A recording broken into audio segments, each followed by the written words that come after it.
မမိတ်ဆွေများအားလုံးမင်္ဂလာပါခင်ဗျာဓမ္မဇီဒီဗုဒ္ဓဟောကြားတရားတော်များ YouTube Channel လေးမှာကြိုဆိုပါရခင်ဗျာဆရာတော်ကြီးများရဲ့တရားတော်များကိုထပ်ဆင့်မျှဝေပေးနေတဲ့ YouTube Channel လေးဖြစ်တာမို့ Subscribe နဲ့ Like လက်မလေးလုပ်ပေးခဲ့ကြဖို့မေတ္တာရက်ခံအပ်ပါတယ်ခင်ဗျာကျွန်တော်တို့နဲ့အတူတရားတော်များနာကြားပူဇော်ကြရအောင်လားခင်ဗျာ1384ခုနှစ်ဝရလဆန်း4ရက်2023ခုနှစ်ဇန်နဝါရီလ24ရက်အင်္ဂါနေ့၌အွန်လိုင်းမှာဟောကြားအပ်သောစိတ်ခံစားချက်အများနှင့်အကောင်းဆုံးချမ်းသာဒုက္ခ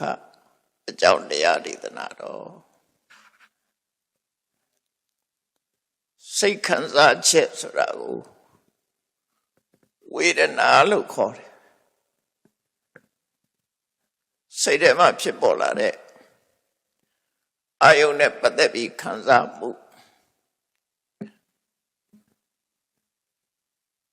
ဝိဓမ္မာသဘောအရစိတ်ခံစားမှုဆိုတာဝေဒနာဆိုတာယောဂကိုပြောတာမဟုတ်ဘူးစိတ်ခံစားမှုမှာအမျိုးမျိုးရှိတဲ့ထဲမှာ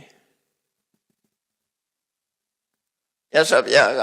စိတ်ခံစားမှုတွေကိုတစ်မျိုးတည်းဟောတာမဟုတ်ဘဲနဲ့အမျိုးမျိုးဟောထားတာဖြစ်တယ်အဲ့ဒါကိုဘဟုဝေဒနိယသုတ်ဆိုပြီးမေဇိယဗန္နတပါဠိမှာသုတ်တုတ်ဖြစ်ဟောကြားထားတာရှိတယ်အဲ့ဒီတည်းမှာမတတ်ဖို့ရတော့အကောင်းဆုံးချမ်းသာဒုက္ခချမ်းသာဒုက္ခကစိတ်ခံစားမှုနဲ့တင်ပတ်သက်တာမဟုတ်ဘဲနဲ့စိတ်ခံစားမှုလွတ်ကင်းတဲ့ဟာကိုလည်းပဲချမ်းသာဒုက္ခလို့ခေါ်တာရှိတယ်အဲဒါကြောင့်မို့ဒီသုတ်တန်ကိုနားထောင်ပြီးတဲ့အခါမှာဝေဒနာမျိုးနဲ့အကောင်းဆုံးချမ်းသာဒုက္ခသိရှိကြအမှာဖြစ်တယ်အဲ့တော့ဘုဝေဒနိယသုတ်တန်ရဲ့ဏိဒံလို့ပြောရမယ်စတင်ထားတဲ့အနေထားကတော့ဆွေးနွေးပွဲတစ်ခုကနေပြီးသို့မဟုတ်ညှင်းခုန်ပွဲတစ်ခုကနေပြီးတော့စတင်လာတဲ့တရားဒေသနာဖြစ်တယ်ရှန္ဒနာရဲ့မှတ်တမ်းအရပြောရမယ်ဆိုရင်မြတ်စွာဘုရားဟာတောဋ္ဌိမြို့အနာရမင်းတထေးဆောက်လုပ်လှူဒန်းတဲ့စေရွန်ကျောင်းမှာတရင်သုံးနေထိုင်စဉ်ကအဖြစ်ပြက်တစ်ခုပါတဲ့အဲ့ဒီမှာတောဋ္ဌိမြို့မှာပင်စကင်ကဆိုတဲ့လက်သမားဆရာကြီးတူရှိတယ်ပင်စကင်ကလက်သမားဆရာကြီးစာပေကျမ်းကမှာတော့အထက်ကရာမှာတော့ပင်စကင်ကဆိုတာသူ့နာမည်လို့ခေါ်တယ်လက်သမားတွေအသုံးပြုတဲ့လက်နဲ့ကလည်းပဲ5မျိုးရှိတယ်လို့ဆိုတယ်နော်အဲ့ဒီ5မျိုးရှိတယ်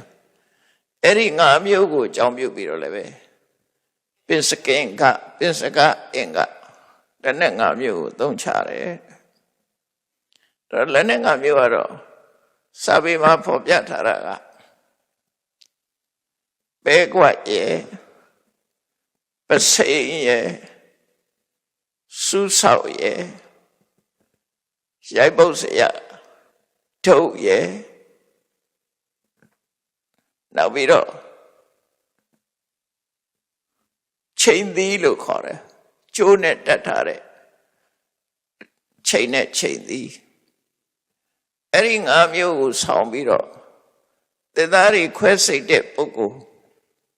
သေသားတွေဖြောင်းအောင်ခွဲစိတ်ပြီးတော့သေသားနဲ့ပတ်သက်တဲ့လုပ်ငန်းတွေလုပ်တဲ့ပုဂ္ဂိုလ်တွေကိုထပတိအစာအုပ်တွေတိဆောက်တဲ့ပုဂ္ဂိုလ်ကိုထပတိလို့ခေါ်တယ်အဲ့တော့တမန်အပြင်ထပတိဆိုတာလက်သမားပေါ့သူတို့လက်သမားဆရာကြီးလက်နဲ့5မျိုးကိုင်ဆွဲထားတဲ့လက်သမားဆရာကြီးလို့ဆိုလို့တယ်သူကလည်းတရားနဲ့ပတ်သက်ပြီးတော့ဝါသနာပါတယ်တတိယသူနဲ့ ရှင်ဥဒဤဆိုတဲ့ယဟန်နဲ့ဆုံတွေ့ကြတာဆုံတွေ့ပြီးရှင်ဥဒဤကိုရှ िख ိုးဝှချပြီးတော့ရှင်ဥဒဤကိုမေးခွန်းတစ်ခုသူကမေးလိုက်တာအဲ့တော့ဒီဥဒဤဆိုတာလဲစာပေကျမ်းကမှာ3ပါလောက်ရှိတယ်ပထမဥဒဤကတော့ကာလဆိုတဲ့စကားလုံးရှိရထက်တာတော့ကာလုဒဤလို့ခေါ်တယ်အဲ့ဒါတော့မြတ်စွာဘုရားနဲ့ဖွာဘက်တော်အမကြီးကနေပြီးတော့ရံဖြစ်လာတယ်အဲ့ဒါကြတော့ကာလုဒဤလို့ပဲသုံးနေရှိတယ်သူကလည်းဒါဥဒဤအနေနဲ့တော့တပါပေါ့နော်ကာလဥဒဤအသားညို့လို့ကာလဆိုတဲ့နာမည်ထည့်ထားပုံရမှာအသားရောင်ကလည်းအဲ့ဒီမှာမျိုးစုံရှိတယ်ရှင်သာရိပုတ္တရာနဲ့ရှင်မောက္ကလန်တောင်အသားရောင်ခြင်းမတူဘူးတဲ့ရှင်သာရိပုတ္တရာကအသက်ဖြူအသက်ဝါပေါ့ပမာရရဲ့အသားလို့ဟာမျိုးအသက်ဝါလို့ခေါ်တာရှင်မောက္ကလန်ကြတော့မဟုတ်အသားညို့တယ်အဲ့ဒီနှစ်ပါးကဥပတိတ်ကောလိတအဲ့ဒါယောနာတိချင်းတငယ်ချင်းဖြစ်ပေမဲ့လို့အသားရောင်ချင်းမတူကြဘူးဒါကတော့လူဆိုတာကိုကျိုးပေးနဲ့ကိုမျိုးရိုးနဲ့ကိုပဲအသားညိုတဲ့လူကညိုတယ်ဖြူတဲ့လူကဖြူတယ်ရှင်သာရိပုတ္တရာရဲ့အသားရောင်ကိုဖော်ပြတာဥရဏထက္ကရာမှာတွေ့ရှိရတယ်ဒီဥမာနေတော့ကရှင်သာရိပုတ္တရာယုတ်တုနဲ့ရှင်မောက္ကလန်ယုတ်တုထုတဲ့အခါမှာရှင်သာရိပုတ္တရာယုတ်တုကတော့အဝါရောင်အဖြူရောင်ဆေးဆိုးထားပြီးရှင်မောက္ကလန်ယုတ်တုကြတော့နက်ပြရောင်အပြာရောင်အညိုရောင်ဆိုးထားတယ်ဘာလို့အဲ့လိုဆိုးတာတော့လို့ဆိုခုနပြောတဲ့အတိတ်ပဲရှင်သာရိပုတ္တရာကအသားဖြူတယ်ရှင်မောက္ကလန်ကအသားညိုတယ်ဒါကြောင့်မို့လက်ဝဲတော့ရန်လက်ရတော့ရန်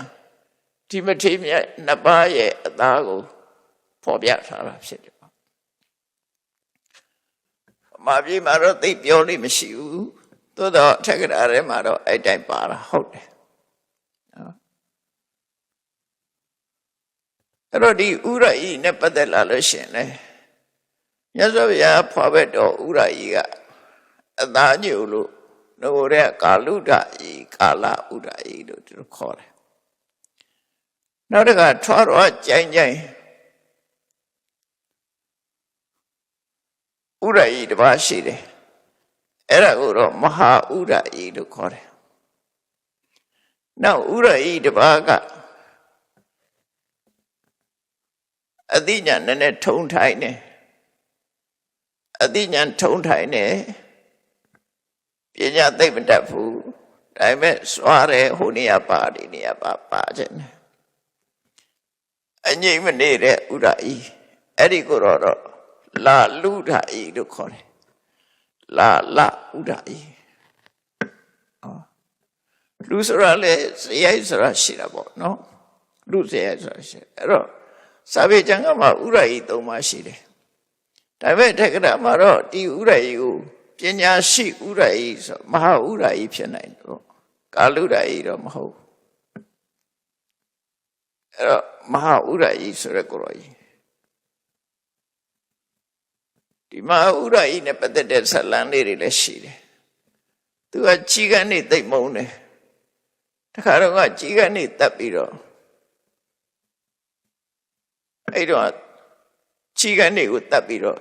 ချိတ်ထားတာလောက်ဖူးတယ်နောက်မှဘုရားကရှုပ်ချပြီးတော့ကံွယ်ရသူပဲအစားတော့လည်းကြီးတယ်ညကိုဆွမ်းခံစားရတယ်သူကအဲ့ဒီဇာလန်နေလည်းရှိတယ်လက်တုကိကောပမတုတ်ဆိုတာကြတော့ရှင်ဥရညဆွမ်းခံစားရတယ်သူကရမောင်းလည်းထွားတယ်ဖိုက်ခေါင်းကလည်းကျဲတယ်ဆိုတော့တထက်တဲ့နဲ့သူကမလုံတော့ဘူးစားခြင်းတယ်အဲ့ဒါကြောင့်မို့ နဲ့လည်းစားတယ်နေ့လည်းစားတယ်ညလည်းစားတယ်ညရင်းဆုံးခါနောက်ပိုင်းကျမှမြတ်စွာဘုရားဆုံးမတဲ့အတိုင်းနောက်ပိုင်းတော်တော်လေးရဟန်းဘဝမှာဝါလေးတော်တော်ရလာမှဘုရားဆုံးမတိုင်း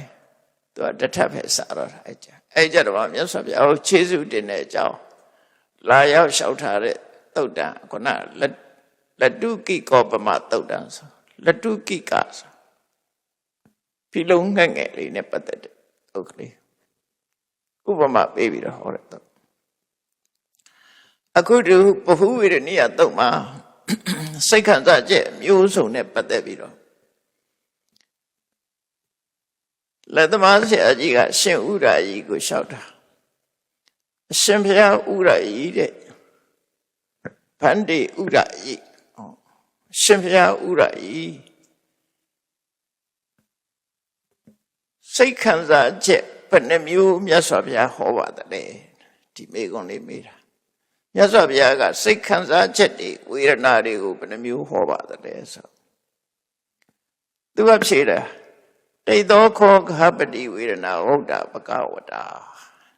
ဒုက္ခဝေဒနာဒုက္ခဝေဒနာအဒုက္ခမဒုက္ခဝေဒနာလို့ဆိုမြတ်စွာဘုရားကစိတ်ခံစားချက်၃မျိုးဟောတယ်တဲ့ဒုက္ခဒုက္ခအဒုက္ခမဒုက္ခချမ်းသာတဲ့စိတ်ခံစားချက်ဆင်းရဲတဲ့စိတ်ခံစားချက်ချမ်းသာတာလည်းမဟုတ်ဘူးဆင်းရဲတာလည်းမဟုတ်ဘူးဆိုတဲ့ဥပိ္ပခစိတ်ခံစားချက်အဲ့လိုမြတ်စွာဘုရားက၃မျိုးဟောပါတယ်လို့ရှင်ဥဒ္ဒရာဖြေတာဖြေတော့လက်သမားဆရာကြီးကရှင်ဥဒ္ဒရာကြီးကိုပြန်လျှောက်တယ်အရှင်ဘုရားတဲ့မြတ်စွာဘုရားကစိတ်ခံစားချက်၃မျိုးဟောတာမဟုတ်ပါဘူးတဲ့2မျိုးပဲဟောပါတယ်လက်သမားဆရာကြီးကသူကပြောတာ2မျိုးပဲဟောတာပါတဲ့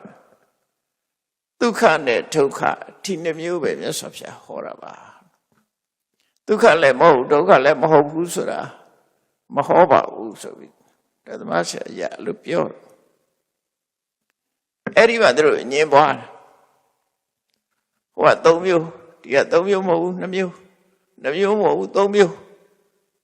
ဘသူစကားမှနားမထောင်ဆွညင်းနေကြနော်တယောက်နဲ့တယောက်ဆွညင်းနေကြနားလဲအောင်ပြောလို့မရဘူးဥဒ္ဒရာကြီးပြောတာလဲလက်သမားကလက်မခံဘူးလက်သမားဆရာကြီးပြောတာလဲဥဒ္ဒရာကြီးကလက်မခံအဲ့တော့တယောက်နဲ့တယောက်အပေးယူမတည့်ပဲနဲ့ညင်းကြခုံရတယ်အဲ့ဒီကနေစပြီးဒီသုတ်တံဟောလာတာမြတ်စွာဘုရားနော်အဲ့သူတို့နဲ့တိုက်ရိုက်တွေ့တာတော့မဟုတ်ဘူးဝေဒနာ2ပါးဝေဒနာ3ပါးဝေဒနာ2ပါးဘုရားဟောတာနဲ့ပတ်သက်ပြီးတော့ညင်းပွားနေကြတာဒါလည်းမှတ်သားစရာပဲညင်းပွားဖို့မသိတဲ့အကြောင်းမှတ်ရမှာပေါ့နော်အဲ့ဒါကိုသူတို့ညင်းပွားနေတဲ့အချိန်မှာမလမ်းမကမ်းမှာရှိတဲ့ရှင်အနန္ဒာကကြားသွားသူတို့နှုတ်ညင်းနေတာကိုကြားတော့အရှင်အနန္ဒာကမြတ်စွာဘုရားစီသွားတယ်သွားပြီးတော့မြတ်စွာဘုရားကိုတယုတ်တသေးရှိခိုးကတော့ပြုတ်ပြီးတော့သူတို့ညင်းပွားနေတာကိုဘုရားသွားလျှောက်တာဒီအကြောင်းကိုမြတ်စွာဘုရားကိုလျှောက်တယ်အဲ့တော့မြတ်စွာဘုရားကရှင်အနန္ဒာကိုပါပြောတော့ဆိုအနန္ဒာတဲ့ဒီလက်သမားဆရာကဖြစ်နိုင်တဲ့အကြောင်းရှိရတဲ့နဲ့ဥရဟိစကားကိုလက်မခံတာတဲ့ဥရဟိကလည်းပဲလက်သမားဆရာစကားကိုနားမထောင်တာတဲ့ငါရှင်းရှင်းပြောမယ်ဆိုလို့ရှိရင်ငါဟာဝေဒနာကို2မျိုးလဲဟောတယ်ဖြစ်နိုင်တဲ့ဒီအရာဒီမျိုးစုံတဲ့ရွက်ချက်မျိုးစုံတဲ့ငါဝေဒနာကို2မျိုးလဲဟောတယ်3မျိုးလဲဟောတယ်5မျိုးလဲဟောတယ်6မျိုးလဲဟောတယ်18မျိုးလဲဟောတယ်36မျိုးလဲဟောတယ်နော်800လဲ108လဲဟောတယ် 800လည်းဟောတယ်800လည်းဟောတယ်အဲ့တော့စိတ်ခံစားချက်တွေကိုအမျိုးစုံဟောထားတာဗျာ2မျိုးဟောတယ်3မျိုးဟောတယ်4မျိုး5မျိုးဟောတယ်နော်18မျိုးဟောတယ်36မျိုးဟောတယ်800ဟောတယ်အမျိုးပေါင်းအဲ့လိုဝေဒနာတွေငါကသူ့နီးနဲ့သူ့ရွက်ချက်နဲ့သူအဲ့လိုဟောထားပါဖြစ်တဲ့နဲ့တူနဲ့တူနားမထောင်ပဲနဲ့အပေးယူမဖြစ်ပဲနဲ့တူပြောတာကိုတူကလက်မခံဘူးဖြစ်နေကြတယ်ပေါ့အဲ့ဒီလိုလက်မခံလို့ရှိရင်တူနဲ့တူအငင်းပွားမယ်နှုတ်လန်းထိုးကြမယ်အငင်းပွားတာဝိဝါဒတယောက်ကတမျိုးပြောတယောက်ကဟိုပြောညဉ့်ညခုံကြတာဗန္ဒနာကလဟခိုက်ရန်ဖြစ်ကြတယ်ညင်းနဲ့ခိုက်ရန်ဖြစ်တယ်အယူဆကွဲပြားကြတယ်ကွဲပြားတဲ့အခါကျတော့နိဘေငဆမုခတတ္တိအဲ့ဒီစကားလုံးကိုကြည့်ပြီးနှုတ်လန်ထိုးတယ်လို့ခေါ်တာနော်မုခဆိုတာနှုတ်တတ္တိကလှမ်းနှုတ်လန်ထိုးတယ်ဆိုတော့ကလန်ပြန်ရန်တွေ့တာပြောတာမပြောတာမဟုတ်ဘူးငါပြောတာမှဟုတ်တယ်ဆိုပြီးတော့တယောက်နဲ့တယောက်နာကြည့်အောင်ပြောတာကိုပဲမုခတတ္တိနှုတ်လန်လို့ပြောတာနော်လှမ်းနဲ့တူတယ်နှုတ်လှမ်းနဲ့ထိုးရင်နာတယ်ပါးစပ်နဲ့ပြောရင်လည်းနာတတ်တယ်ဒါကြောင့်နှုတ်လန်ထိုးတယ်ဒီစကားလုံးကိုသုံးလေးရှိတယ်အညမညာမုခတတ္တိဟိဝိတုထန္တာဝိရိတန္တိအဲ့တော့တယောက်နဲ့တယောက်အပေးယူမတဲ့ဘူးတယောက်ပြောတော့တယောက်ကလက်မခံနိုင်ဘူးဆိုလို့ရှိရင်တူနဲ့တူနှုတ်လန်ထိုးပြီးတော့အငင်းပွားနေမှာပဲတဲ့ငါကဟောလို့ရှိရင်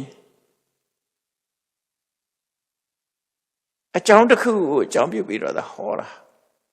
သူ့နေရာနဲ့သူဟောတာဒီနေရာမှာဒါဟောတယ်ဟိုနေရာမှာဟိုလိုဟောတယ်ဆိုင်ရာအကြောင်းတရားလေးတွေနဲ့ငါဟောတာအဲ့လိုငါဟောတာကိုအချင်းချင်းသူပြောတာလည်းဟုတ်တယ်ငါပြောတာလည်းဟုတ်တယ်2မျိုးဆိုလည်းဟုတ်တယ်3မျိုးဆိုလည်းဟုတ်တယ်သူနီးနဲ့သူဟောတာအချင်းချင်းလက်ခံနိုင်ရမှာပေါ့တဲ့အဲ့ဒီလိုလက်ခံနိုင်မှအငင်းမပွားပဲနဲ့ညီညွတ်ညွတ်တူနဲ့တူပိယစက္ခုဟိတံပတ္တန္တာဝိရိတန္တိအဲ့ဒီလိုအငင်းမပွားပြီဆိုတော့မှချစ်ဖွယ်သောမျက်လုံးမေတ္တာမျက်လုံးနဲ့တူကြည့်နိုင်မှာပေါ့တဲ့လို့မို့ဆိုရင်မျက်စောင်းထိုးကြည့်ကုန်ကြမှာပေါ့မြတ်စွာဘုရားကညင်းတာမကြိုက်ဘူးညင်းတာမကြိုက်ဘူးညင်းတာလည်းမကြိုက်ဘူးရံဖြစ်တာလည်းမကြိုက်ဘူးသူနီးသူ့ဟာနဲ့မှတ်ရမယ်ဒါမျိုးနဲ့ပတ်သက်မညင်းရဘူးဆိုအငင်းမပွားရဘူးတဲ့မလို့လားဘယ်နဲ့အငင်းမပွားရဘူးဆိုရှင်အနန္ဒာကိုဒီစကားမေးကြည့်တာဟာဒါဘုရားမြတ်စွာရဲ့အာဘောကဘယ်သူပဲဖြစ်ဖြစ်ဘယ်ကိစ္စနဲ့ပတ်သက်ပဲဖြစ်ဖြစ်အငင်းပွားခြင်းဟာမကောင်းဘူးလို့ဆိုတယ်ညီညွတ်ရေးပျက်စီးအောင်မငင်းသင့်ဘူးပေါ့လောကလူတွေကအငင်းကတန်တယ်လေကိုပြောရမှဟုတ်သူပြောတာလက်မခံနိုင်ဘူးဆိုတာမျိုးတွေဖြစ်တယ်ပေါ့အဲ့ဒါကိုမြတ်စွာဘုရားအငင်းမပွားစေကြဘုရားဟောတဲ့ဝေဒနာဆိုတာမျိုးစုံရှိတယ်ပေါ့2မျိုးဟောတယ်ဆိုတာအဲ့ဒီမဲ့1မျိုးတည်းလည်းဟောတယ်မြတ်စွာဘုရား1မျိုးတည်းဟောတယ်ဆိုတာဘာတော့သဗ္ဗန္တံဒုက္ခသမိတ်အလုံးဝေဒနာကိုခြုံလိုက်ရင်ဒုက္ခပဲနော်ဒုက္ခနှစ်ခုစလုံးဟာအလုံးနဲ့ထည့်လိုက်ပဲဆိုလို့ရှိရင်သင်္ခါရဒုက္ခဖြစ်လို့ဒုက္ခပဲအလုံးဒုက္ခ1မျိုးတည်းလည်းဟောတယ်ဗျာ2မျိုးကြတော့ဒုက္ခ3မျိုးကြတော့ဒုက္ခအဒုက္ခမဒုက္ခ5မျိုးကြတဲ့အခါကြတော့အိန္ဒြိယဒေသနာကြတော့ဝေဒနာကို5မျိုးဟောတယ်ဒုက္ခဒုက္ခသောမနတဒေါမနတဥပေက္ခက ကာယကဒုက္ခကဒုက္ခကာယကဒုက္ခကဒုက္ခဒေါမနတကစေတသိကဒုက္ခဒေါမနတကစေတသိကဒုက္ခကာယမှာဖြစ်တာနဲ့စိတ်ဓာတ်မှာဖြစ်တာနှစ်ခုခွဲလိုက်တယ်ဥပေက္ခကြတော့တစ်မျိုးတည်းပဲထားတယ်အဲ့ဒါငါးမျိုးလို့ခေါ်တယ်အဲ့ဒါလို့ငါးမျိုးလဲဟောတာပဲအဲ့တော့6မျိုးလဲဟောတာပဲဘာဖြစ်လို့တော့ဆိုရင်ဓဝရ6ပါးရှိတယ်စက္ခုတမ္ပတ္တသာဝေဒနာစက္ခုတမ္ပတ္တကြောင့်ဖြစ်တဲ့ဝေဒနာမျက်စိကမြင်ပြီးတော့ဖြစ်တဲ့ဝေဒနာသောတတမ္ပတ္တသာဝေဒနာခန္ဓာတမ္ပတ္တသာဝေဒနာစိဝတမ္ပတ္တသာဝေဒနာကာယတမ္ပတ္တသာဝေဒနာမနောတမ္ပတ္တဓဝရ6ပါးမှာဝေဒနာ6ပါးဖြစ်လို့အဲ့လိုလဲ6မျိုးလဲဟောတာရှိတယ်လို့သူတို့ဆိုတယ်ပေါ့နော်အဲ့လိုဝေဒနာတွေကိုအမျိုးစုံမြတ်စွာဘုရားဟောသွားတာအဲ့ဒါကိုငါဟောတာကိုသဘောပေါက်နားလည်ပြီးဒီနေရာမှာတော့2မျိုးဟောတယ်ဒီနေရာမှာ3မျိုးဟောတယ်ဒီနေရာမှာ6မျိုးဟောတယ်36မျိုးဟောတယ်100ဟောတယ်ဒါတယောက်နဲ့တယောက်နားလည်ပြီးတော့လက်ခံတဲ့နေပေါ့အဲ့တော့လက်မခံတာဟာမှားယွင်းတယ်ချင်းချင်းညှိနှိုင်းပြီးတော့လက်ခံတဲ့လက်ခံခြင်းရဲ့အကျိုးကဘာလို့ဆိုရင်တုံးနဲ့တူမေတ္တာမပြတ်ဖဲနဲ့နော်ညီညွတ်ညွတ်နဲ့အငြင်းမပွားပဲနဲ့စိတ်ချမ်းသာကိုယ်ချမ်းသာနေနိုင်တယ်အငြင်းပွားပြီဆိုရင်တူပေါ်တူမကျေနပ်မှုတွေနဲ့နှုတ်လန်းထုံးမှုတွေနဲ့ဖြစ်တတ်တယ်လို့ရှင်နန္ဒကိုဒီလိုမိတ်ပြီးတော့မြတ်စွာဘုရားဟာချမ်းသာဒုက္ခဝေဒနာနဲ့ပတ်သက်ပြီးတော့အများဆုံးဟောတယ်ရှင်းပြတယ်ဒုက္ခဝေဒနာနဲ့ပတ်သက်ပြီးဘာဖြစ်လို့ဒါကဒုက္ခဝေဒနာတစ်မျိုးတည်းကိုရှင်းလို့ဆိုတော့ဒုက္ခဆိုတာတော့အများကြီးမရှိဘူးနော်ဒုက္ခကစာပေကျမ်းကမှာဒုက္ခဝေဒနာလို့ဟောတဲ့အခါမှာဒုက္ခ3မျိုးမှတ်ထားတဲ့နော်ဒုက္ခလို့ဟောတဲ့အခါမှာဒုက္ခဒါတစ်ခုဒုက္ခကိုနှစ်ထပ်ကွမ်းသုံးထားတာဒုက္ခညီးတာမဟုတ်ဘူးနော်ဒုက္ခညီးတာကတော့ဒုက္ခအဲ့ဒါကအဘိဓိတ်လို့ခေါ်တယ်ဒါကတော့ဒုက္ခဆိုတဲ့အတိုင်းတကယ်ဒုက္ခလို့ပြောလို့တာနှစ်ထပ်ကွမ်းပြောတာနောက်ပြီးတော့ဝိပရိနာမဒုက္ခပြောင်းလဲသွားတဲ့ဒုက္ခနောက်ဆုံးတစ်ခုကသင်္ခါရဒုက္ခလို့အဲ့သုံးမျိုးကခွဲလေးရှိတယ်အဲ့ဒါလေးကိုသတိထားနံပါတ်1ကဒုက္ခနံပါတ်2ကဝိပရိနာမဒုက္ခဝိပရိနာမဒါကြီးနဲ့ပြောင်းလဲသွားတဲ့ဒုက္ခသင်္ခါရဒုက္ခအဲ့ဒါဒုက္ခဆိုတာဘယ်ဟာခေါ်တာတော့ဆိုရင်တကယ်ခန္ဓာကိုယ်ပေါ်မှာ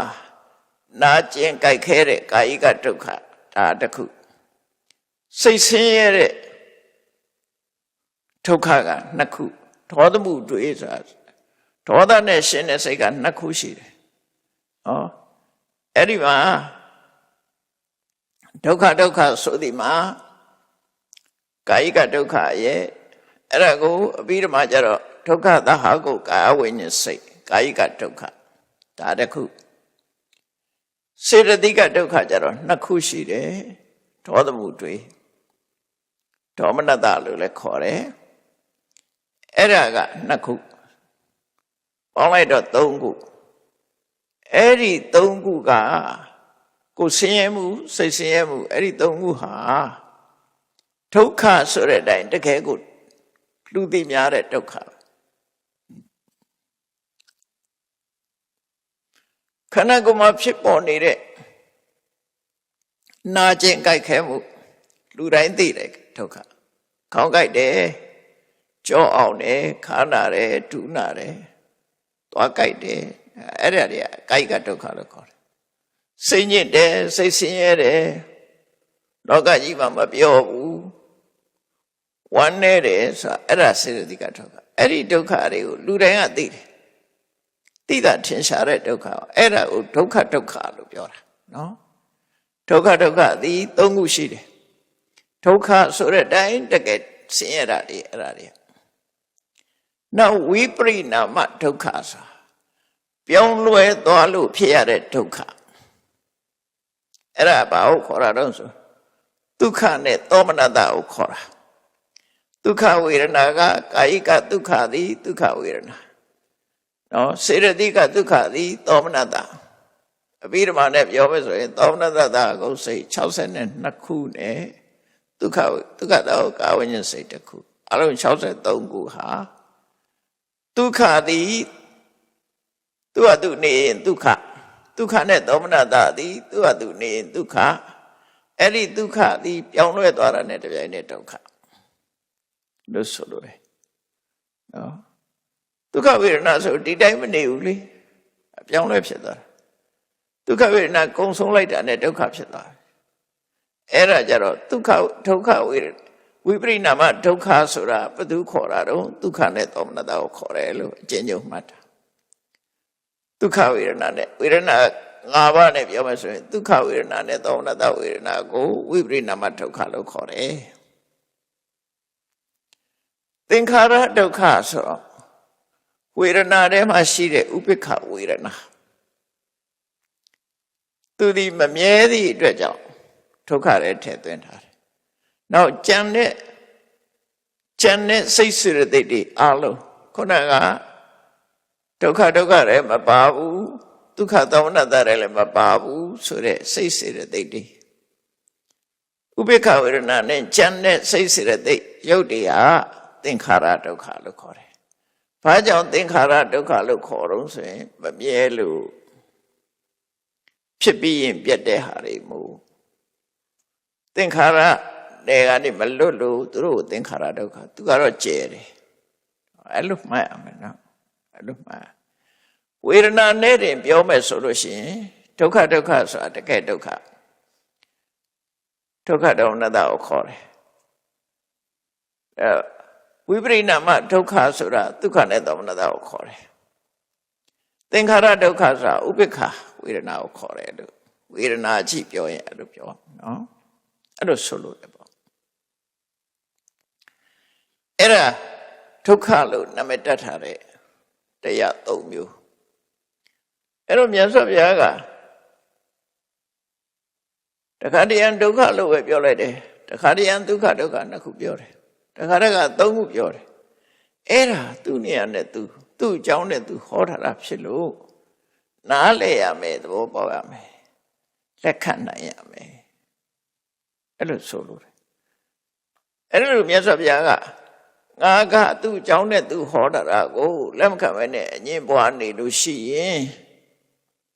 ရှံဖြစ်မှာပဲတဲ့တယောက်နဲ့တယောက်မတည့်တာပဲဖြစ်လိမ့်မယ်ငါသူနီးနဲ့သူဟောတာတဲ့အရာကိုအချင်းချင်းပြန်လာနားလည်မှုပေးတယ်ဆိုလို့ရှိရင်တော့အငြင်းမပွားပဲနဲ့ညီညွတ်ကြမှာပဲတဲ့အငြင်းပွားခြင်းမပွားခြင်းအကြောင်းကိုမြတ်စွာဘုရားရှင်းပြတာကိန္တိတုတ်မှာဆိုလည်းပဲအငြင်းပွားစရာပေါ်လာလို့ရှိရင်မတူရင်မတူဘူးလို့မှတ်ထားတူတဲ့နေရာမှာဆွေးနွေးမယ်အခုခေတ်မှာပြောတာမဟုတ်ဘူးနော်အယူဝါဒချင်းမတူဘူးဆိုလို့ရှိရင်မတူတာဖဲထားတူတာကိုနဲ့သွားကြမယ်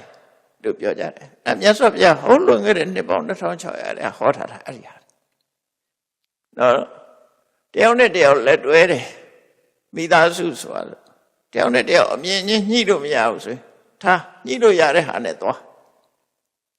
ကြည့်လို့မရတာအသာထားမဆွေးနွေးနဲ့အဲ့ဒါလွတ်ထားလိုက်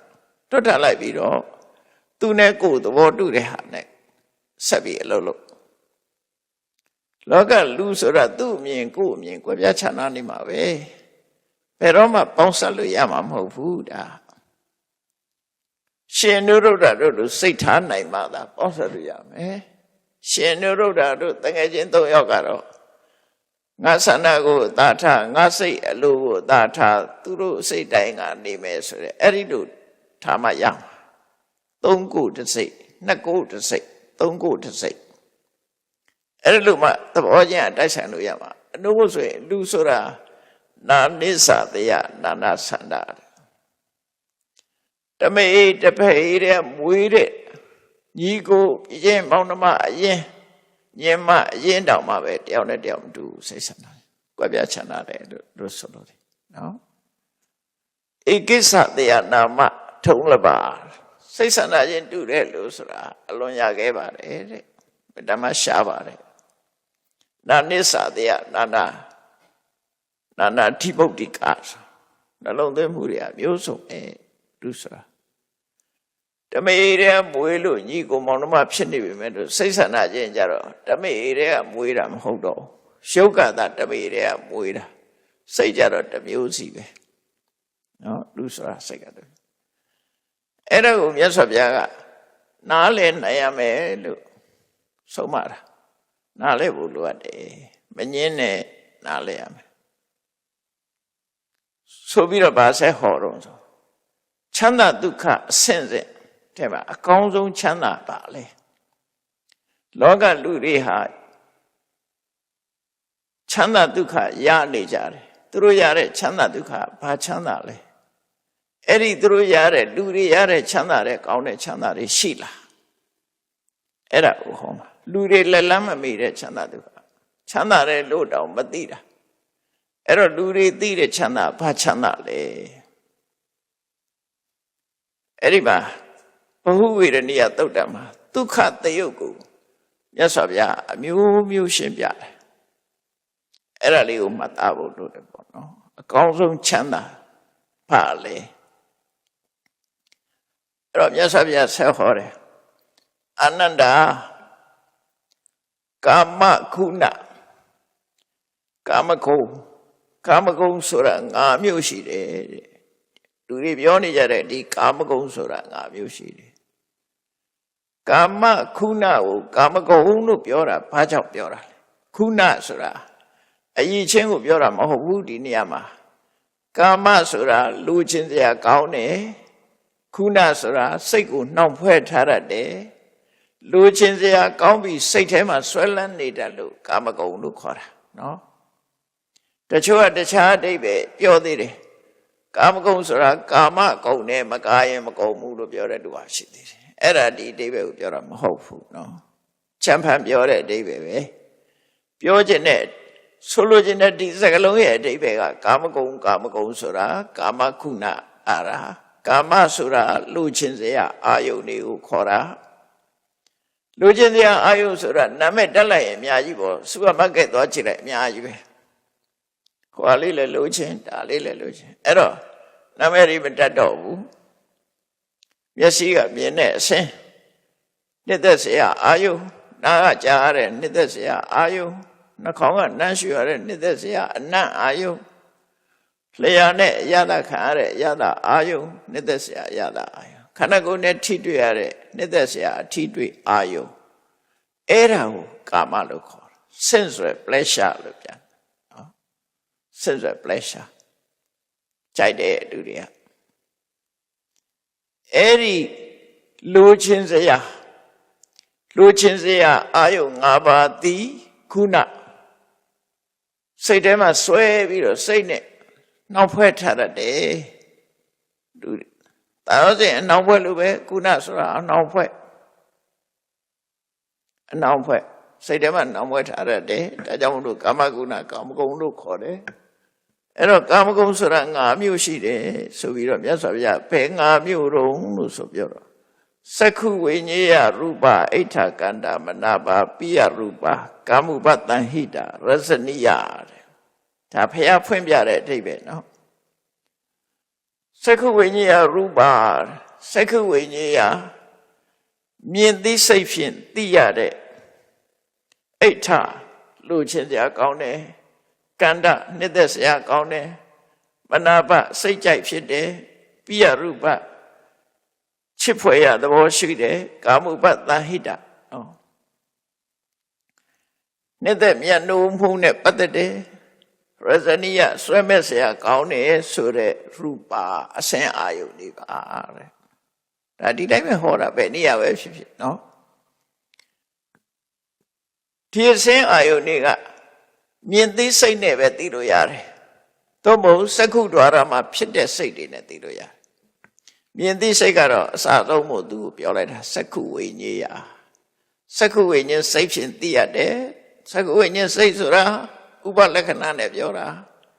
သိတာဇောနဲ့ကြမှာသိတာဖြစ်လို့စက္ခုဒွါရ၌ဖြစ်တဲ့ဝိသိစိတ်နဲ့သိရတယ်လို့ဆိုလို့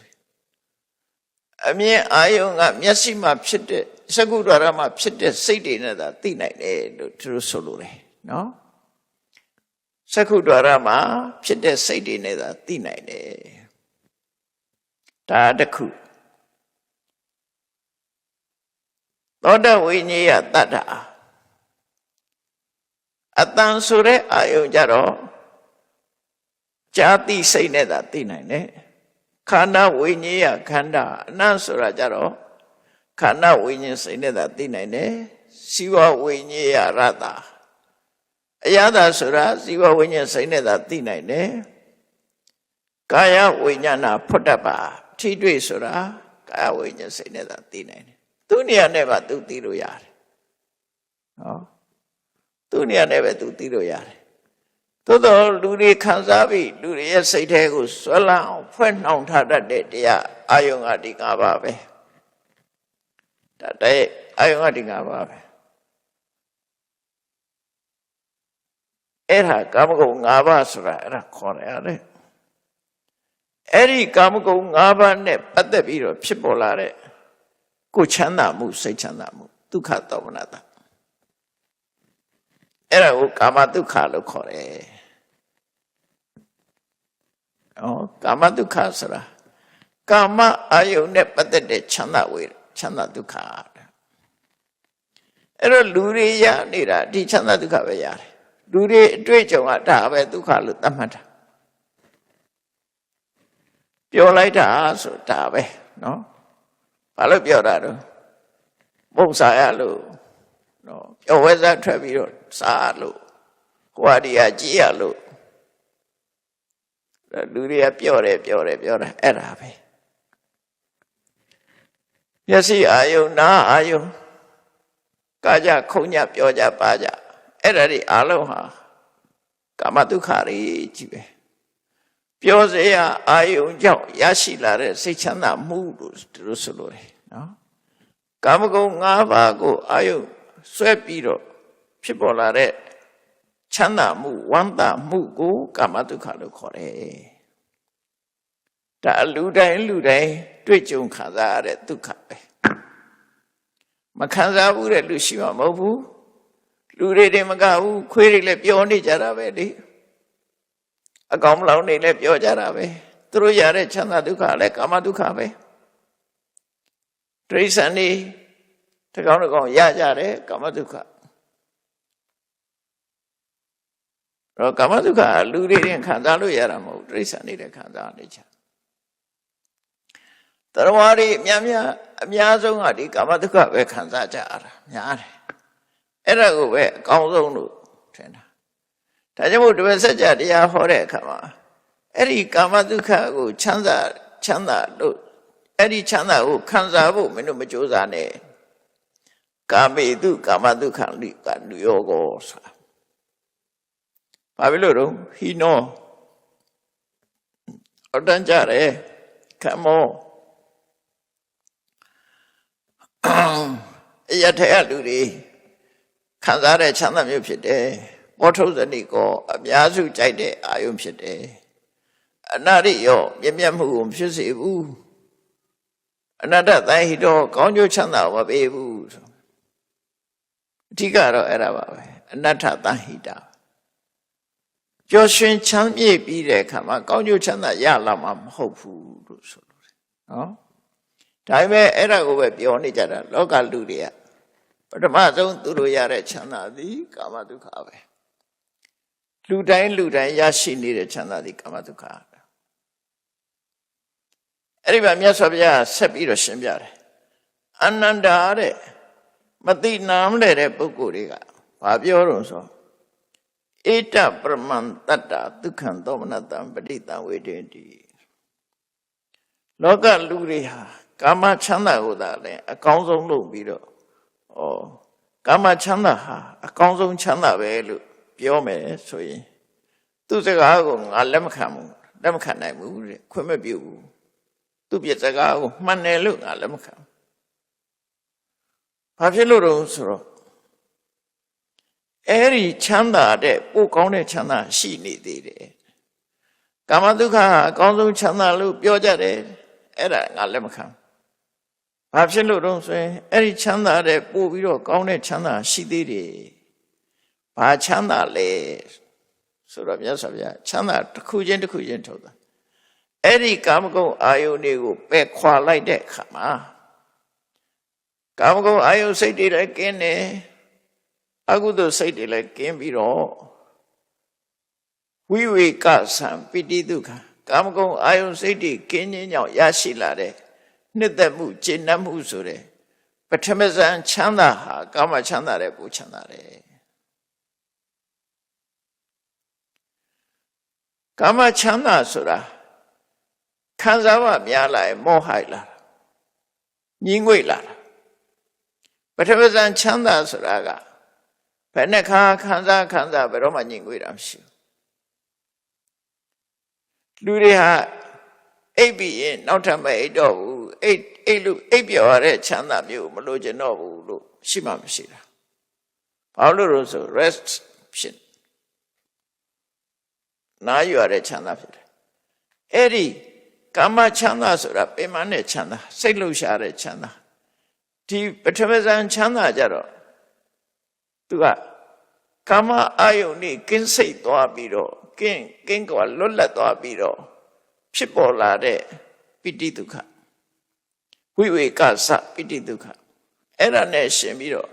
စိတ်ဟာတည်ငြိမ်အေးချမ်းပြီးတော့ချမ်းသာတဲ့ချမ်းသာဖြစ်လို့ကာမဒုက္ခတဲ့ပို့ပြီးတော့ချမ်းသာတယ်တဲ့ပို့ကောင်းတဲ့ချမ်းသာဖြစ်တယ်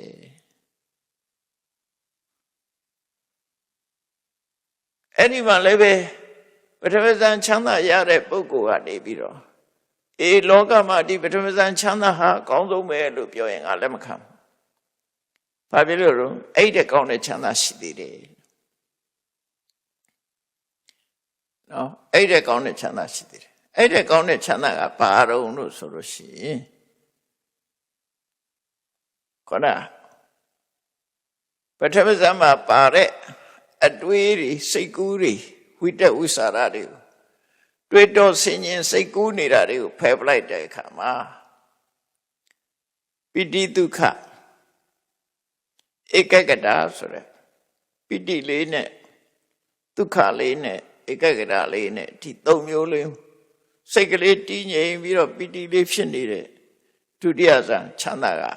ပထမဇန်နဲ့ပို့ပြီးတော့ကောင်းတယ်ပထမဇန်ကအာယုန်နဲ့စိတ်နဲ့တွေ့ဆုံနေအောင်လှုပ်ရှားမှုလေးတွေရှိတယ်စိတ်ကူးကြံစည်နေတဲ့ဝိတဝိစာရရဲ့တွန်းအားတွေရှိတယ်ဒုတိယဇန်ရတဲ့အခါအဲ့ဒီအနှောက်အယှက်တွေကင်းပြီးတော့တည်ငြိမ်သွားတယ်ဘာနဲ့တူတော့ဆိုရင်နော်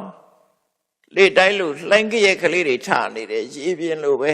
ပထမဇန်ချမ်းသာကကြရက်ကလေးတွေထနေတယ်ဒုတိယဇန်ကျတော့လေမတိုင်းလို့ငြိမ်သွားတဲ့အခါမှာရေပြင်းကြီးဟာငြိမ်နေတဲ့ချမ်းသာမျိုးဖြစ်သွားတယ်ပိဋိနဲ့ပဲနေတာဖြစ်တယ်အဲ့ချမ်းသာကပထမဇန်ချမ်းသာတဲ့ပူချမ်းသာတယ်ခုနကကာမချမ်းသာတယ်လဲချမ်းသာတယ်ပထမဇန်ချမ်းသာတယ်လဲချမ်းသာတယ်ဒါတတိယမြောက်ချမ်းသာပဲနောက်တစ်ခုကျတော့ပိဋိကိုလည်းဖယ်လိုက်တယ်နှစ်သက်ကျေနပ်မှုပိဋိဟာရှင်ထဲမှာလှိုက်ပုတ်နော်နှလုံးသားကိုရိုက်ခတ်တာဖြစ်လို့ဒါမို့ပိဋိကြောင့်မျက်ရည်တောင်ထွက်တယ်လေသူကလှုပ်ရှားတယ်ပိဋိမျက်ရည်ဆိုတာရှိတယ်အဲ့ဒါကြောင့်ပိဋိပါနေတဲ့ချမ်းသာဟာတကယ်တည်ငြိမ်တဲ့ချမ်းသာမဟုတ်ဘူးဆိုပြီးပိဋိကိုဖယ်လိုက်လို့ဒုက္ခဧကဂတစိတ်ချမ်းသာမှုနဲ့တည်ငြိမ်မှုဒီနှစ်ခုတည်းနဲ့ရရှိတဲ့ချမ်းသာကိုတတိယဇန်ချမ်းသာလို့ခေါ်တယ်အဲ့ဒီတတိယဇန်ချမ်းသာကဒုတိယဇန်ချမ်းသာတဲ့ပိုကောင်းတယ်အဲ့ဒါမသိပဲနဲ့တတိယဇန်ချမ်းသာအကောင်းဆုံးလို့ပြောရင်ငါလက်မခံဘူးတဲ့နော်ငါလက်မခံသေးဘူးဒါဖြင့်တတိယဇန်ချမ်းသာတဲ့ကောင်းတဲ့ချမ်းသာဘာရှိသေးတော့ဆိုဒုက္ခဒုက္ခဆိုရယ်ကုန်ပယ်ပလိုက်တယ်လောကမှာဒုက္ခဒုက္ခ ခံစားချက်တွေတစ်ခုမှမရှိဘူးဒုက္ခဒုက္ခသောမနတဒေါမနတဒါတွေအကုန်ရှင်းသွားပြီးတော့ဥပိ္ပခာဆိုတာလေးတစ်ခုပဲရှိတော့ဒါလည်းစိတ်ခံစားချက်ပဲမထင်ရှားတဲ့ဥပိ္ပခာနဲ့ဧကဂတဒီနှစ်ခုနဲ့ယက်တိနိုင်တဲ့စတုထဇံချမ်းသာကြတော့ခုနပြောတာလေးတွေပိုချမ်းသာသွားတယ်လုံးဝတည်ငြိမ်သွားတယ်သူကလုံးဝတည်ငြိမ်သွားတယ်လုံးဝတည်ငြိမ်သွားတော့လှုပ်ရှားမှုလုံးဝကင်းတဲ့ချမ်းသာတစ်ခုဖြစ်တယ်အဲ့လိုစရုဒ္ဒဇံချမ်းသာရတဲ့အခါမှာသူကပြောလိုက်မယ်တဲ့လောကမှာအကောင်းဆုံးချမ်းသာဟာဒါပဲဆိုရင်ဒါငါလက်မခံဘူးတဲ့အဲ့ဆိုဘာဖြစ်လို့တော့ဆိုရင်ဒီတဲ့ကောင်းတဲ့ချမ်းသာရှိသေးတယ်တဲ့ဒီတဲ့ကောင်းတဲ့ချမ်းသာဆိုတာရှုံးတဲ့ပတ်သက်တဲ့အာယုန်တွေကိုစွန့်ခွာပလိုက်တယ်ရှုပ်ပိုင်းဆိုင်ရာတွေမရှိတော့ကတိုင်းရုပ်လို့ခေါ်တဲ့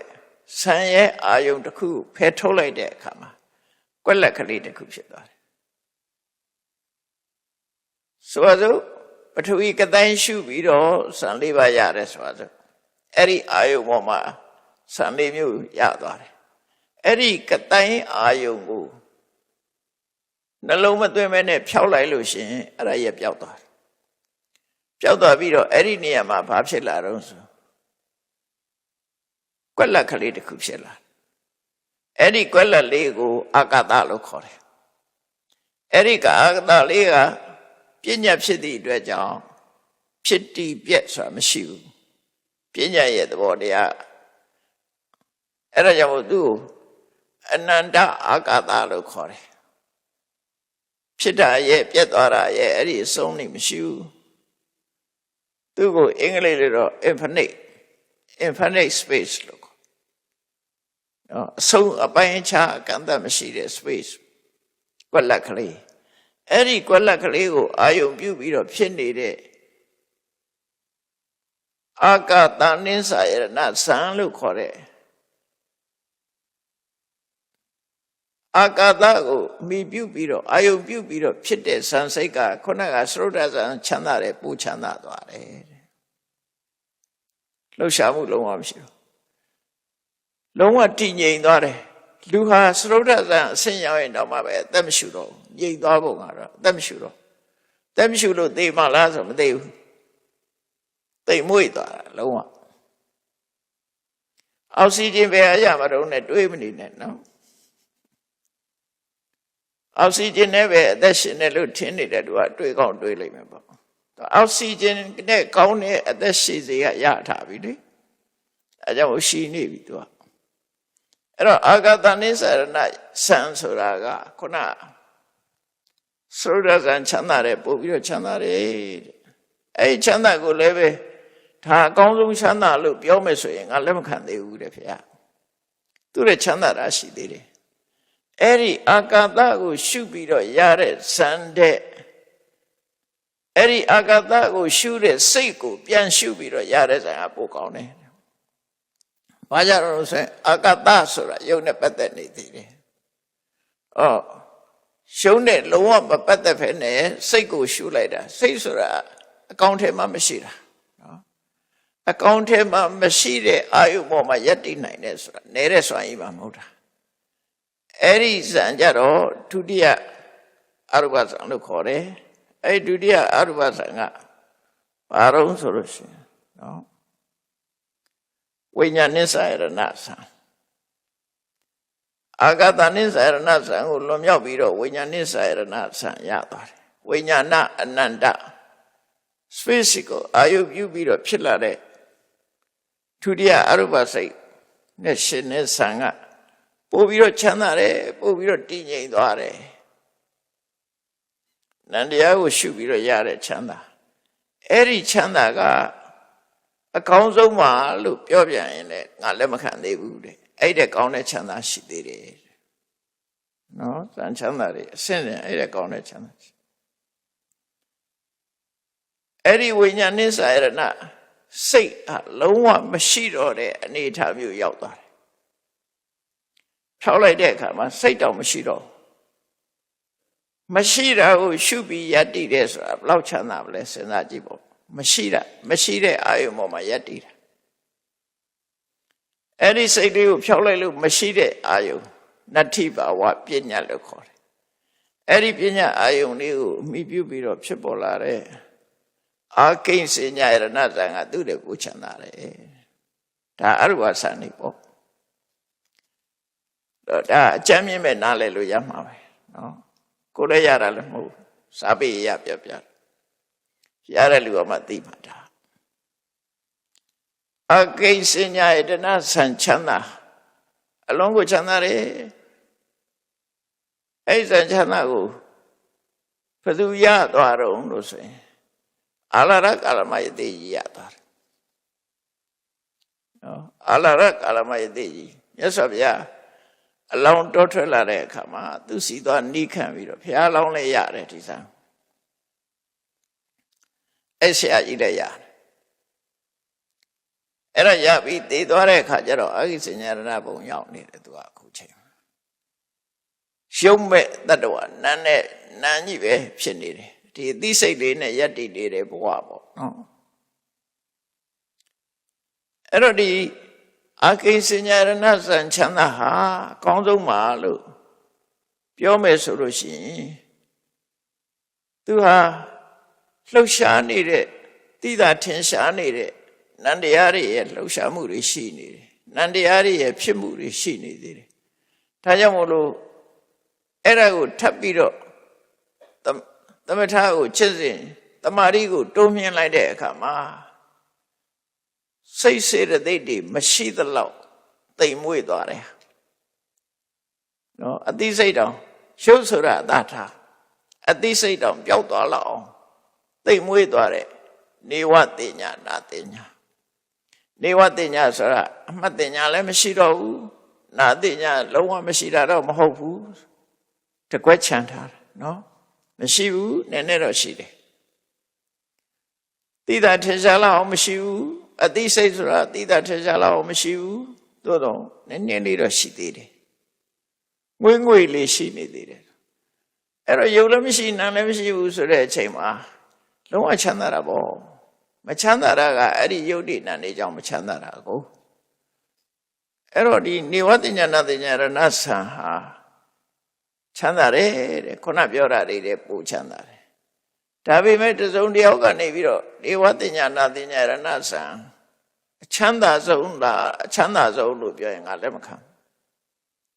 ဥရကရာမဗုဒ္ဓမှာရာမဆရာကြီးကအဲ့ဒီဇန်ထိရသွားတယ်ဘုရားလောင်းကလည်းပဲဒီခံပြီးတော့အထုတော်နေဝတိညာနာတိညာရဏထိအောင်ရောက်သွားတယ်ရောက်ဖူးတယ်ဒီချမ်းသာမျိုးရဘူးတယ်ဘုရားလောင်းနောက်ပြီးတော့ဘုရားလောင်းကဆက်အားမထုတ်ပဲနဲ့စွန့်လိုက်တယ်ဘာလို့လို့ဆိုရင်သူ့ရဲ့လမ်းဆုံးကဒီဘုံမှာပဲသွားဆိုင်မှာကိုဒါကြောင့်မို့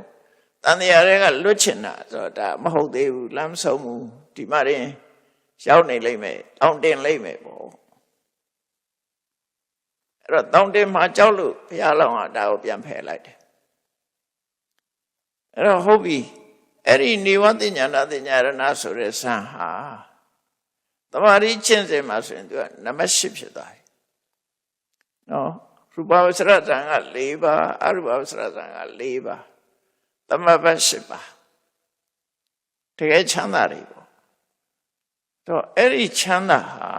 စိတ်တောင်မှပဲနည်းနည်းလေးပဲရှိသေးတယ်နည်းနည်းလေးရှိနေသေးသည့်အတွက်ကြောင့်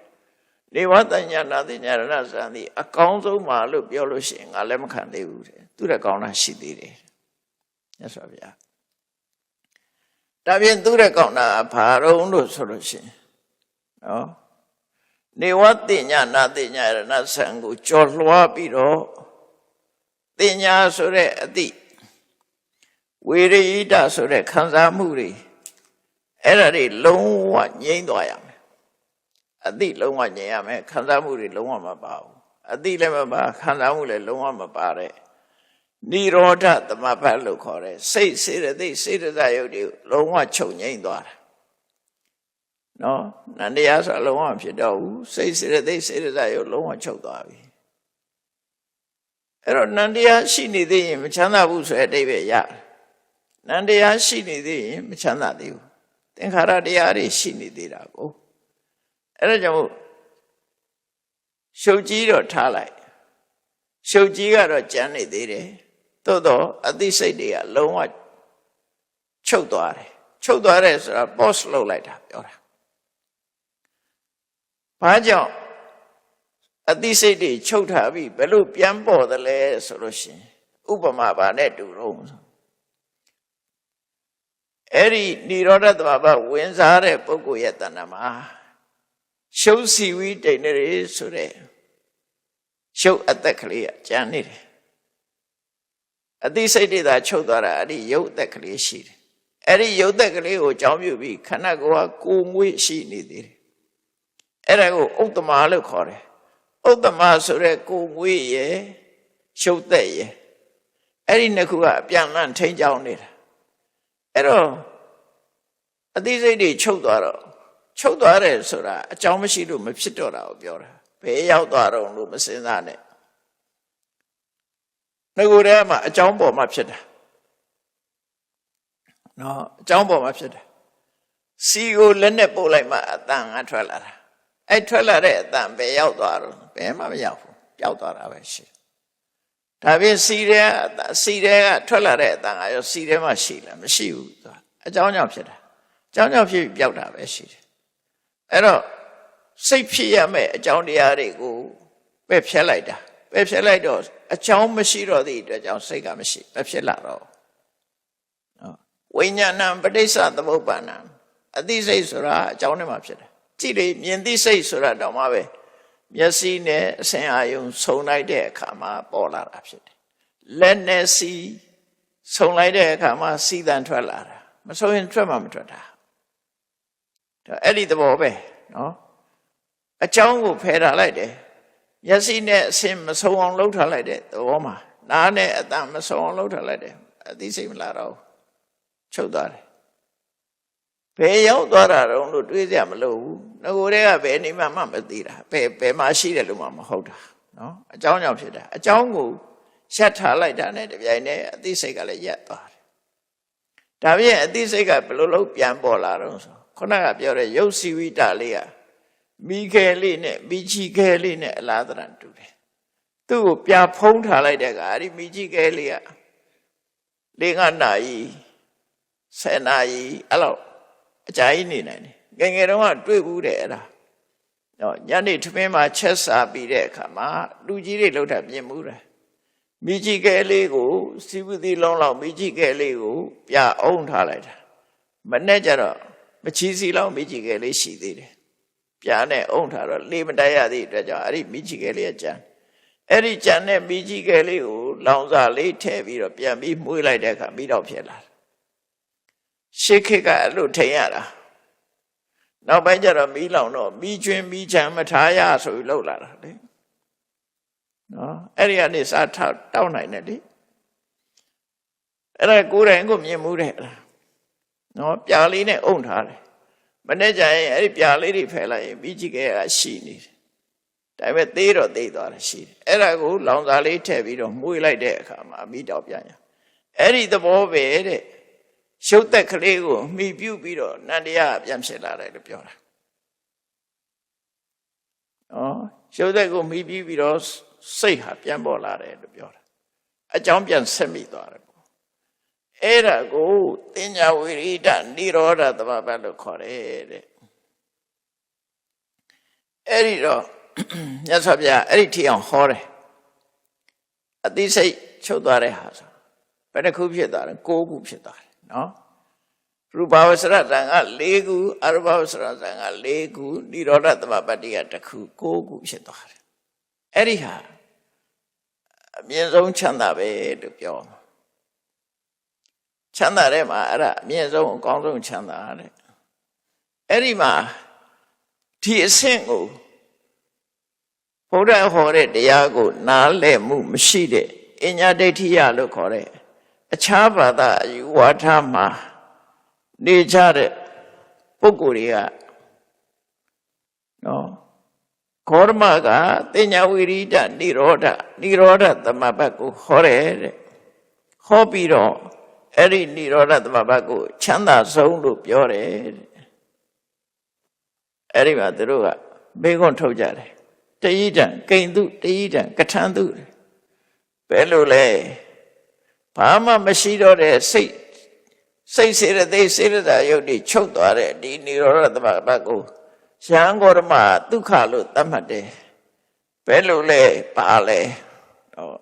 ပြောလို့ယဟန်ဂေါတမပြောတဲ့စကားဘာလဲပဲလဲပေါ့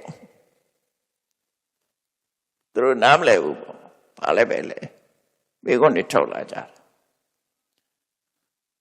အဲ့ဒီလိုမေခွန်းထုတ်လာတဲ့အညဒိဋ္ဌိယပြပိုက်တွေကိုဒီလိုပြောတဲ့မင်းတို့ဒီလိုဖြစ်ရမယ်တဲ့ငါလူတို့ခေါ်တော့မြတ်စွာဘုရားကဒုက္ခဝေဒနာကိုသာလင်ဒုက္ခချမ်းသာဒုက္ခလို့သတ်မှတ်တာမဟုတ်ဘူးနော်ချမ်းသာမှုရနိုင်တဲ့နေရာတိုင်းကိုမြတ်စွာဘုရားဒုက္ခလို့သတ်မှတ်တယ်အဲ့ဒါအနောက်ရှက်လုံးဝကင်းတဲ့ချမ်းသာဒုက္ခဖြစ်တယ်ပေါ့နော်နာခောအာဟုသောဘဂဝါဒုက္ခယေဝဝေဒနာဒုက္ခသမိပညာတိခံစားရတဲ့ဒုက္ခကိုသာလဲဒုက္ခလို့သတ်မှတ်တာမဟုတ်ဘူးတဲ့နော်အဲ့တော့လွတ်ကင်းပြီးတော့ငြိမ်းချမ်းတဲ့ချမ်းသာကိုလည်းပဲမြတ်စွာဘုရားဒုက္ခလို့သတ်မှတ်တယ်ဆိုလိုတဲ့အတိပ္ပယ်ကခံစားရမှဒုက္ခမဟုတ်ဘူးမခံစားရရင်လည်းဒုက္ခပဲလို့ပြောတာနားလည်ဖို့ရတော့အဲ့လိုပဲနော်လူတွေကသိတာစိတ်ခံစားရမှဒုက္ခဖြစ်တယ်စိတ်မခံစားရရင်လည်းဒုက္ခဖြစ်တယ်ဆိုတာကိုပြောတာစိတ်ခံစားမှုဆိုတာဟာထာဝရမြဲတဲ့အရာမှမဟုတ်တာအဲ့တော့ပြောမှာဝေရိဒဒုက္ခအဝေရိဒဒုက္ခစိတ်ခံစားမှုနဲ့ပတ်သက်တဲ့ဒုက္ခတစ်ခုစိတ်ခံစားမှုနဲ့မပတ်သက်တဲ့ဒုက္ခတစ်ခုလို့အဲ့တော့စိတ်ခံစားမှုမပါတဲ့ချမ်းသာကိုလည်းပဲမြတ်စွာဘုရားချမ်းသာလို့ဟောတယ်ဒါကြောင့်မို့နိဗ္ဗာန်ပရမန်ဒုက္ခနိဗ္ဗာန်စီအကောင်းဆုံးချမ်းသာလို့ဆိုတာနိဗ္ဗာန်ဘာမှမရှိဘဲနဲ့ခံစားမှုဝေဒနာမရှိဘဲနဲ့ဘယ်လိုချမ်းသာတော့ခန္ဓာတိဥရယီဆိုတဲ့ကိုတော်ကရှင်သာရိပုတ္တရာကိုမေးခွန်းထုတ်တယ်ရှင်သာရိပုတ္တရာကတရားဟောတဲ့အခါမှာဒုက္ခမိဒံအောသောနိဗ္ဗာန်ငါရှင်နိဗ္ဗာန်ဟာချမ်းသာတယ်လို့ငါရှင်တို့နိဗ္ဗာန်ချမ်းသာတယ်လို့ဟောတော့အရှင်ဘုရားနိဗ္ဗာန်မှာဒုက္ခဝေဒနာမရှိဘူးမဟုတ်လားဘာလို့ချမ်းသာတယ်လို့ပြောနိုင်တာတော့ဆို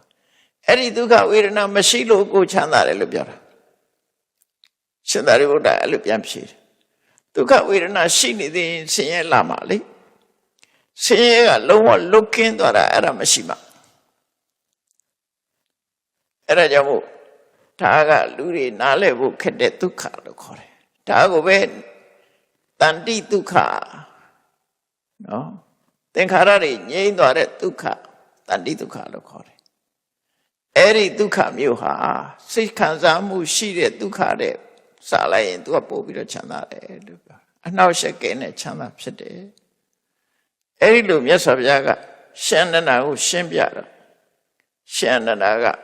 မြတ်စွာဘုရားဟောတာကိုဝါမြောက်ဝန္တာတာလို့ခေါ်တယ်ဒါကဘဟုဝေရဏိယသုတ်တံမှာမြတ်စွာဘုရားဟောတဲ့စကားရပ်တွေပဲဖြစ်တယ်တရားချက်ကင်သူတော်စင်ပြိဿပေါင်းတို့ဒုက္ခချမ်းသာဆိုတာဟာအစဉ်စဉ်ရှိတဲ့အကြောင်းအကောင်းဆုံးချမ်းသာဒုက္ခသည်အဝေရိဒဒုက္ခဘာမှမခံစားရတဲ့ချမ်းသာကပိုချမ်းသာတယ်ခံစားနေရတဲ့ချမ်းသာတွေမှန်သမျှဘယ်ဟာမှမမြဲဘူးအလုံးတော့ဒုက္ခရောက်ဒုက္ခတွေနဲ့ရောရှက်နေတယ်လို့ဆိုတာကိုမှတ်သားနာယူပြီးတော့အကောင်းဆုံးချမ်းသာရအောင်ကြိုးစားအားထုတ်နိုင်ကြပါစေကုန်သတည်း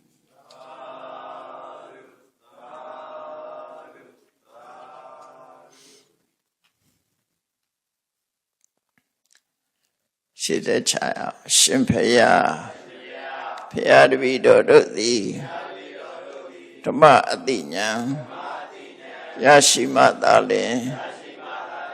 နိဗ္ဗာန်ချမ်းသာကို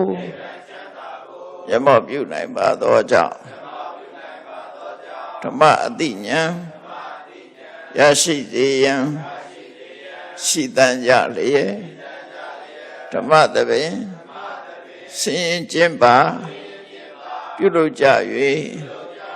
အမတဒါနဓမ္မဒါနတရားလှူတော်ကို ပေးလူကြပါကုန်၏တရားတော်မြတ်ကိုရွတ်သိလေးမြတ်စွာမမတ်သားသာအာယုန်ထားလျက်နာကြားကြပါကုန်၏တရားတော်မြတ်ကိုတတ္တဗဝတ္ထုအစုစုတို့ဖြင့်ပူဇော်ကြပါကုန်၏ယနေ့ယခုအာထုတ်ပြုလုပ်ကြရသောဤကောင်းမှုဤကုသိုလ်စုစုသည်နိဗ္ဗာန်ချမ်းသာ၏အကြောင်းထောက်ပံ့ဖြစ်ပါစေတည်းဤကောင်းမှုဤအဖို့ဘာကကိုအမိအဖာအဖို့ဖွာဆွေမျိုးညာတိတို့အားကုသိုလ်အမြတ်ဝေငှပါကုန်၏သာသနာတော်ဆောင်းနှံလောကဆောင်းနှံတို့အားကုသိုလ်အမြတ်ဝေငှပါကုန်၏30ဘုံကျင့်ဒီကုန်သောလုံးစုံများစွာတတ္တဝါတို့သည်ကုသိုလ်အမြတ်ကိုယ်စီရကြကုန်သည်ဖြစ်၍ကိုယ်စိတ်နှပြချမ်းသာကြသည်ဖြစ်ကြပါစေကုန်သတည်း